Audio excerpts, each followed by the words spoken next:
Ich ging humpelnd hin und laufend raus. Und als meine Nachbarin das sah, sagte sie, ja, Frau Fischer, Sie laufen ja. Ja, sage ich, ja, ich habe keine Schmerzen mehr. Ich habe gar nichts mehr gehabt. Ich habe gar nichts mehr gehabt. Es ist keine Migräne mehr. Jetzt war ich geheilt. Fertig. Jetzt wusste ich's. Jetzt habe ich Gnade erhalten.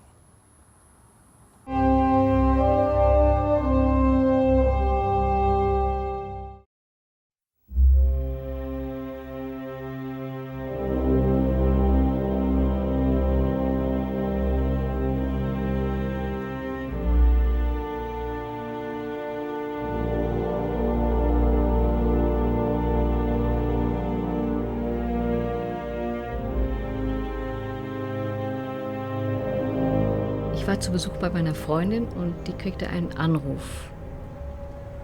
Das bekamen alle und ich war ja noch nicht da, ich war bei ihr. Und da bricht sie in Tränen aus und sagt, Bruno ist verschieden. Und mein Gefühl war nur, ich konnte es nicht begreifen. Ich konnte es nicht glauben. Ich konnte auch nicht weinen, nichts. Er hat mir leid getan. Er hat mir ja damals schon leid getan, weil ich ja, wie gesagt, den Eindruck nicht los wurde, dass er ausgenutzt wird. Und infolgedessen das hat meiner Frau und mir leid getan. Ja, wir haben gedacht, jetzt ist Schluss. Wir haben uns noch ein paar Mal getroffen und jeder hat ja geglaubt, das geht nicht mehr weiter.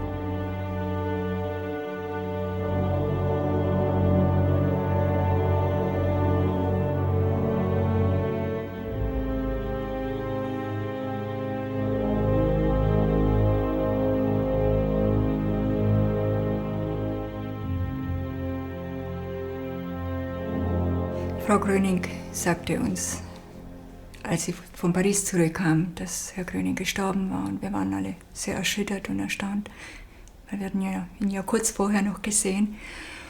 Und sie zeigte uns seine Urne und so haben wir es erfahren. Und wie gesagt, Weihnachten waren wir noch zusammen. Wir wussten zwar, er ist krank, aber nicht so krank. Und es hat uns alle dann sehr erschüttert, dass es so schnell ging. Und im Januar starb er ja dann.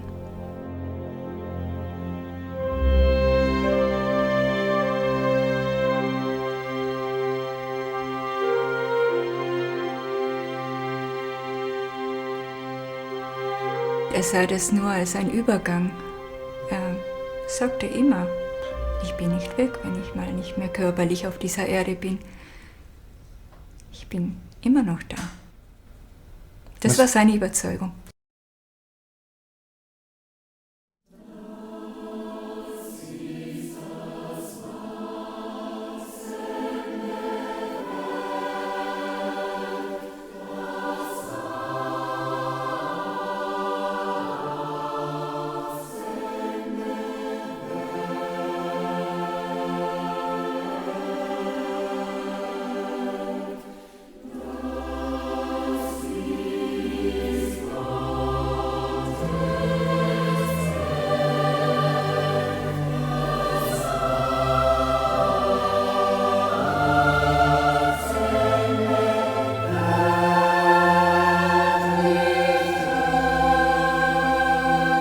Ich bin einfach wie ein Kind abends ins Bett gegangen und habe gesagt, Bruno, wenn du mich hörst, dann bitte nimm alles. Ich kann es nicht mehr. Ich kann es nicht mehr tragen.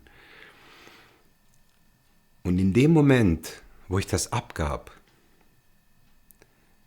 da durchfuhr mich irgendwas, das kann ich heute noch nicht beschreiben. Das war eine Kraft, eine Wärme, ein Prickeln von oben bis unten. Und ich wusste, das kann nur von Gott sein. Das kann nur das Gute sein. Ich habe gar nichts mehr gehabt. Ich habe gar nichts mehr gehabt. Es ist keine Migräne mehr. Ich war doch im Stall und so. Und plötzlich habe ich gemerkt, ich habe einfach nichts mehr gehabt. Das war alles weg. Ich wollte eigentlich nur einmal hin und nicht mehr wieder. Aber ich auf einmal gespürt, ja, das ist Heimat. Das war so schön. Und ich habe 4 Stunden bei Frau Häusler gesessen. Ich bin nicht mehr gegangen. Ich habe nur aufgenommen, aufgesaugt.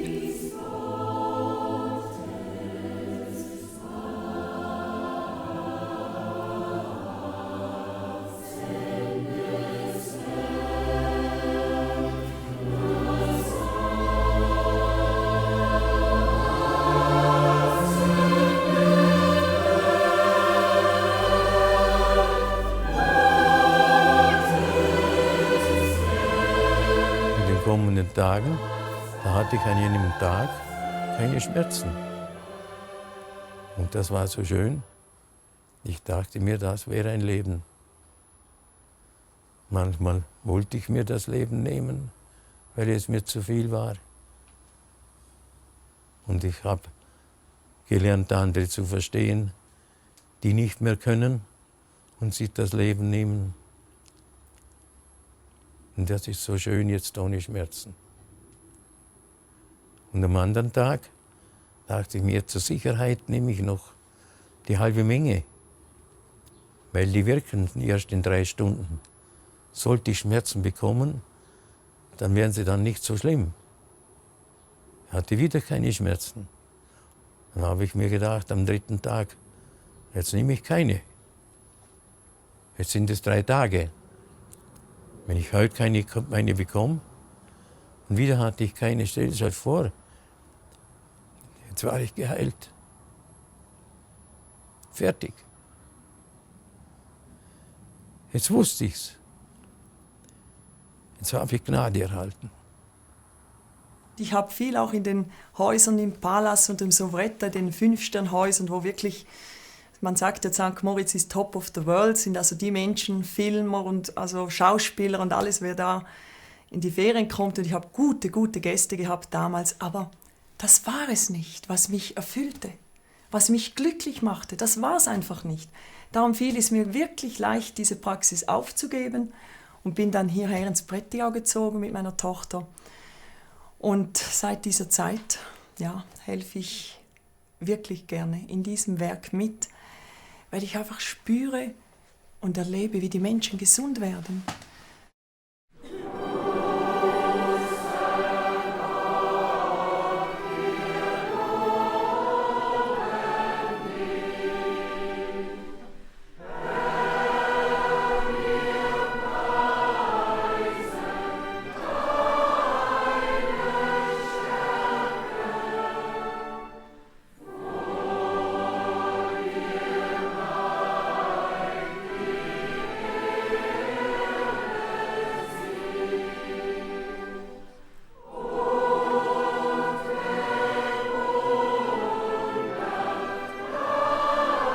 Der Wind, der jetzt auch hier einem ganz fein und sanft streichelt, das kann man ja über die Haut, kann man das aufnehmen.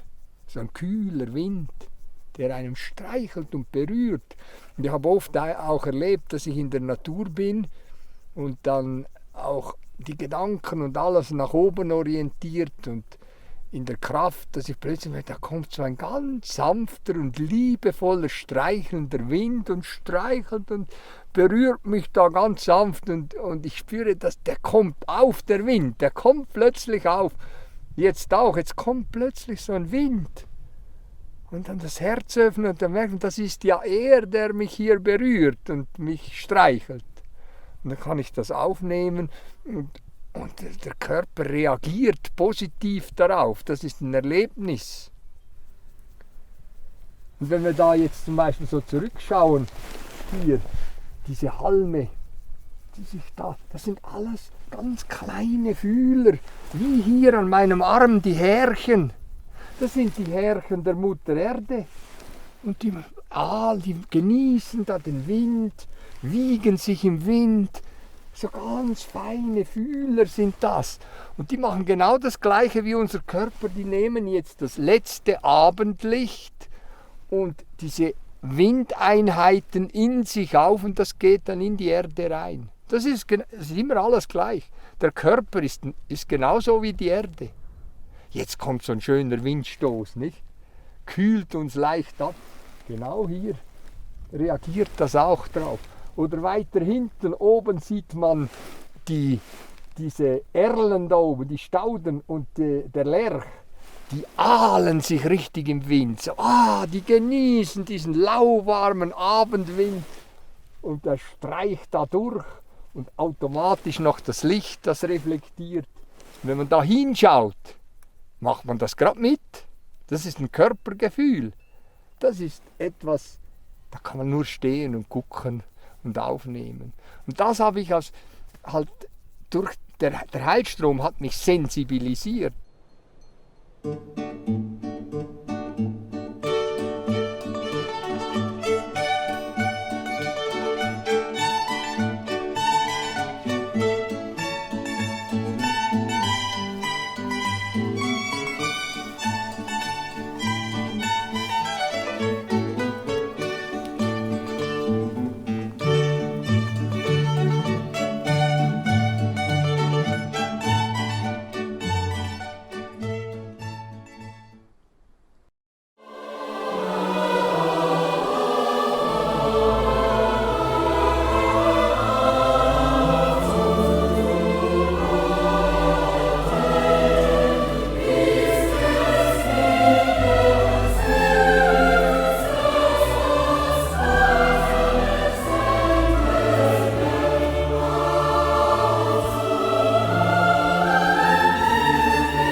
I'm Samson Ajete, the community leader for Accra community and Ghana, and I'm ready to show you the countryside and landscapes and all that things.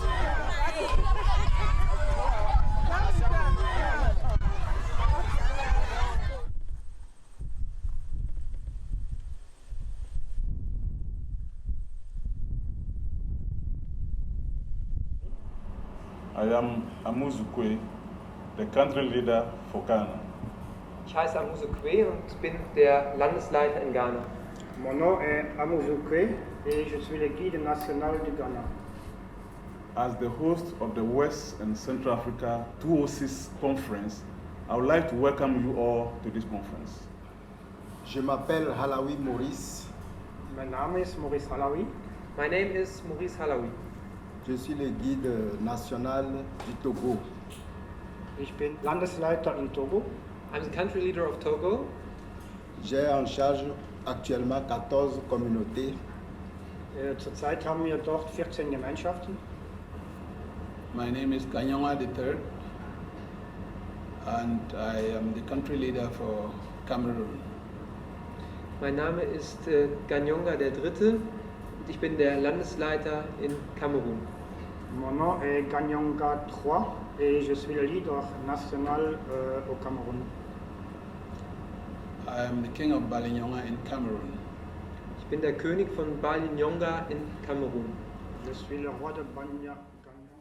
So my desire, my wish for in connection with the teachings of Bruno Gröning is that let more and more people take and accept the teachings of Bruno Gröning so that this human emergency will be uplifted, so that people will live and feel like human beings, equal to human beings everywhere in the world. Ja, es ist also eine ganz besondere Aufgabe, weil die afrikanischen Länder doch ganz anders sind, als man so das aus Europa gewohnt ist. Hier ist alles viel spontaner und lässt sich bei weitem nicht so gut planen wie in Europa. Aber es ist ja was ganz Besonderes. Diese Menschen hier sind noch irgendwie natürlicher. Sie sind irgendwie näher noch am Leben, improvisieren viel mehr und haben auch durch ihre Religion und durch ihre Tradition noch einen ganz anderen Glauben, noch einen viel stärkeren Glauben.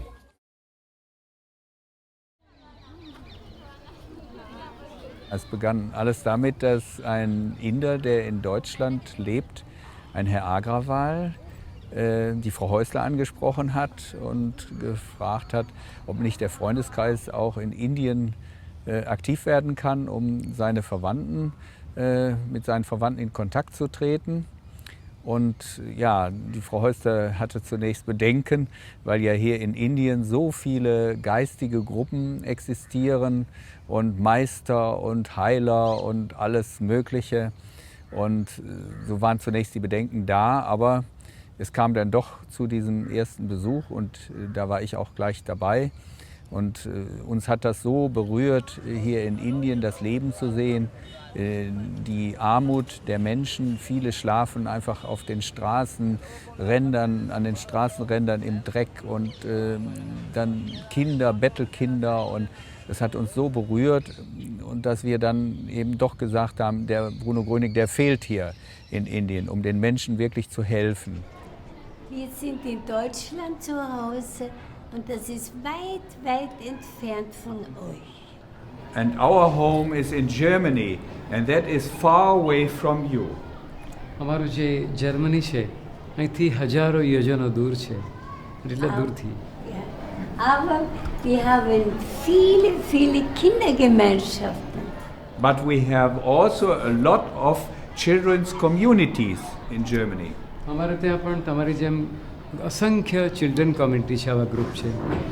Wir haben auch Jugendgemeinschaften. We also have youth communities. અમારે ત્યાં યુવાનોની પણ કોમ્યુનિટી છે. गवर्नर श्री हमारे कार्यक्रम में पधार रहे हैं, करते हुए गर्व महसूस करते हैं. First, Mrs. Grete Hosler. She is International Awardee for Excellence in Bruno Gröning Teaching and World Peace. She is awarded for her outstanding contribution and dedication to science.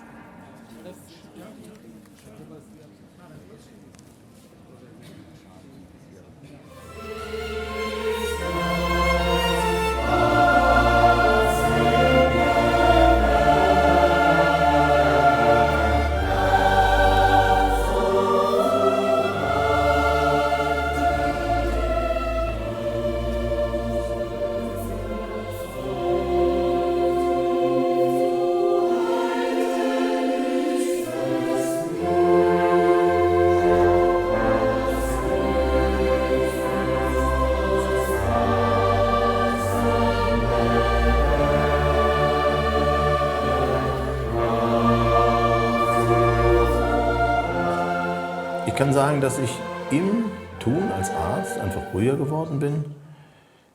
Das ist nicht nur im Praktischen mit dem Patienten der Fall, sondern das bezieht sich auch auf Planung von Fortbildung, Durchführung von Fortbildung, in Vorträgen. Und dann kommt etwas dazu, das hat mich auch damals sehr, sehr berührt. Ich hatte einen Einriss im Innenmeniskus rechts, also eine Sportverletzung am rechten Knie. Und es wurde mir da bereits eine Operation vorgeschlagen von Kollegen, sogar auch eine größere Operation mit einer sogenannten Umstellung der Knochen, der großen Knochen im Bein, was ich natürlich sowieso gleich von vornherein abgelehnt habe. Aber ich habe dann auch die eigentliche Meniskusoperation vermeiden können. Ich habe nämlich über die Aufnahme des Heilstroms eine Heilung bekommen. Also für mich ist es etwas, einerseits aus Dankbarkeit, ich habe ja selbst Heilung erlebt dadurch, durch diese geistige Kraft, wieder den Glauben auch gefunden zurück zum Herrgott, muss man sagen. Und für mich ist es keine Belastung, für mich ist es eigentlich eine Freude, das tun zu dürfen, einfach mitzuhelfen, etwas den Menschen weiterzugeben, die auf der Suche sind nach Hilfe. Es kommen ja viele, viele Menschen, die Heilung suchen, die schon alles durchgemacht haben, die schon alle Stationen der Medizin und auch aktiven Methoden durchgegangen sind und trotzdem keine Heilung erlebt haben, suchen ja weiter. Und dass man denen auch sagen kann, hier gibt es noch etwas, das sie tun können. Und das ist für mich eine große Freude zu sehen, auch im Rahmen der Vorträge, wenn diese Menschen zum Teil spontan gesund werden dadurch. Oder wenn man im Nachhinein hört, nach einem Jahr oder nach ein paar Wochen sind die und die alle gesund geworden nach dem Vortrag, weil sie eben das konsequent umgesetzt haben. Und für mich ist das eigentlich Lohn genug, sage ich, wenn ich das höre und erfahre, das mir wirklich Freude im Herzen bereitet. Wir Mediziner, das muss ich auch so sagen, taten uns am schwersten. Das wirklich so, weil wir das ganze Leben lang immer nur gelernt haben, hier Arterie, Blutfluss und hier geschieht dies und jenes und so weiter. Und wir haben uns ja selber begrenzt. wir haben erstens nur gelernt, wir können hier nichts mehr machen und haben dann es aufgenommen, dass wir gesagt haben, das ist unheilbar. Aber wenn wir selber jetzt ganz normal nachdenken, dann können wir doch eigentlich nur sagen, dass wir in diesem Moment nicht weiter wissen. Wir wissen doch nicht weiter. Aber wir können doch nicht sagen, dass das unheilbar ist. Wir erleben es doch hier jetzt, dass hier eine Kraft wirkt, wie immer sie auch wirkt. Ich kann es Ihnen nicht sagen. Ich weiß es nicht. Ich habe keine Ahnung, wie diese Kraft wirkt. Ich kann nur die Ergebnisse sehen. Und ich sehe an den Ergebnissen, dass diese Ergebnisse wunderbar sind. Ja, mit circa 17 Jahren sind mein damaliger Freund, der später mein Mann wurde, und ich sind wir von einem Bekannten auf einen Joint eingeladen worden, auf Haschisch-Zigaretten. Wir haben dann mitgeraucht und es ist dann so weitergegangen, wir haben dann die nächsten 2-3 Mal, wo wir uns gesehen haben, haben uns wieder einladen lassen. Und dann haben wir angefangen, dass wir selber kaufen, am Anfang 10 Gramm meistens, die haben wir am Wochenende geraucht.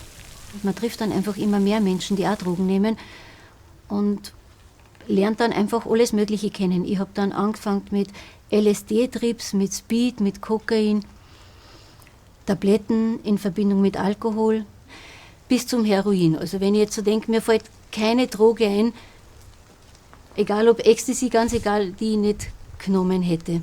Eben wirklich so alle Drogen quer durch die Bank, halluzinogene Pilze, einfach wirklich alles. Ich habe dann eben schon durch die ganzen Drogen, den jahrelangen Drogenkonsum, habe ich schon Schmerzen gekriegt in den Gelenken. Und wegen den Gelenkschmerzen bin ich dann zu einem Arzt gegangen, der hat mich akupunktiert, und bei diesem Arzt habe ich einen Flyer gesehen, Heilung auf geistigem Weg durch die Lehre Bruno Grönings, Einladung zu einem Ärzteinformationsvortrag. Der Ärzteinformationsvortrag war am 22. Oktober 1998. Das Ärzteinfo war aus, wir sind nach Hause gefahren und im Auto kriege ich auf einmal den Gedanken, jetzt hörst du auf zum Rauchen, zum Haschischrauchen. Und habe das zu meinem Bruder dann gesagt, sage ich, was die jetzt hör ich auf zum Haschischrauchen.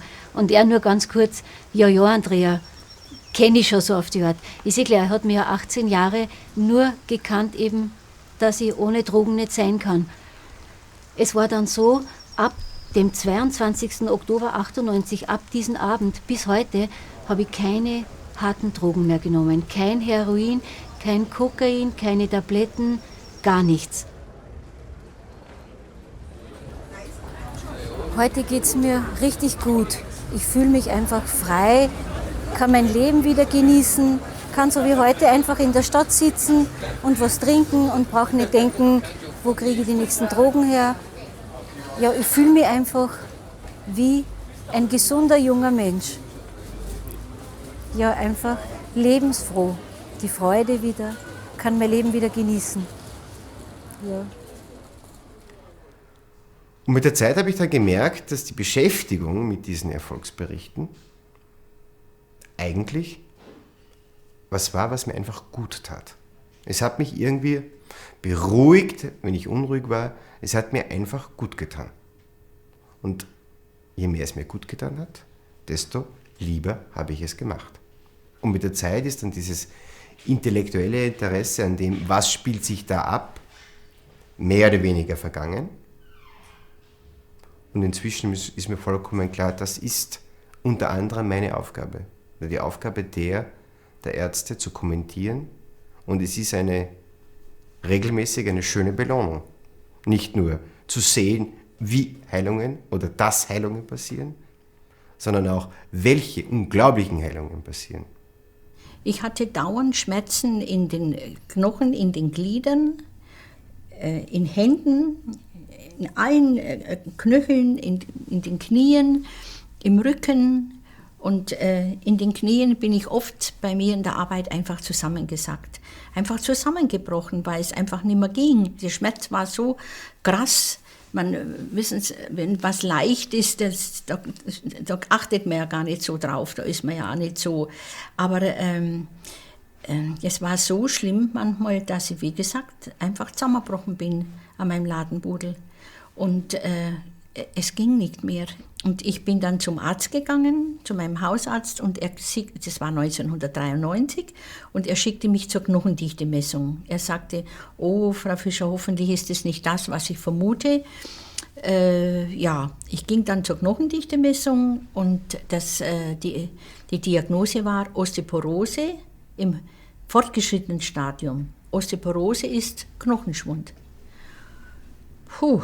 Im Verlauf der Behandlung merkt man, dass der Therapieversuch mit Calcium und mit den Östrogengaben nicht erfolgreich war. Man musste sie abbrechen, weil es zu einer Thrombose gekommen ist. Das heißt, ab diesem Moment war Frau Fischer eigentlich ohne wesentliche Therapie.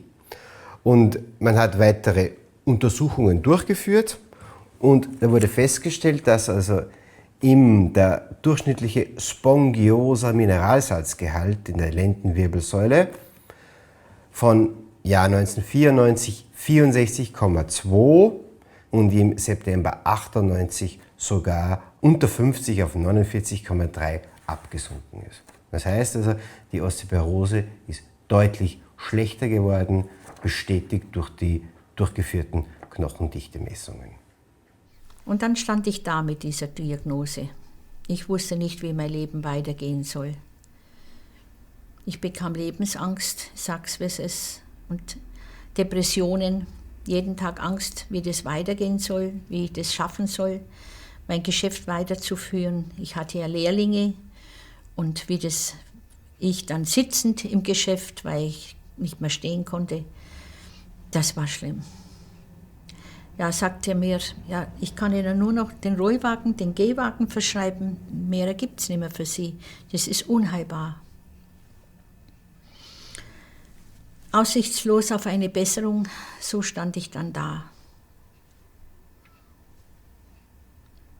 Und in dieser großen Not habe ich unser Herrgott gebeten. Bitte, lieber Herrgott, hilf mir. Führ mich irgendwo hin. Das kann doch mein Lebensende nicht sein. Hilf mir. Und in dieser großen Not schickte er mich, fand ich diesen Freundeskreis. Ich ging dann zu dieser Einführung mit meiner Nachbarin. Ich ging humpelnd hin und laufend raus. Und als meine Nachbarin das sah, sagte sie, ja, Frau Fischer, Sie laufen ja. Ja, sage ich, ja, ich habe keine Schmerzen mehr.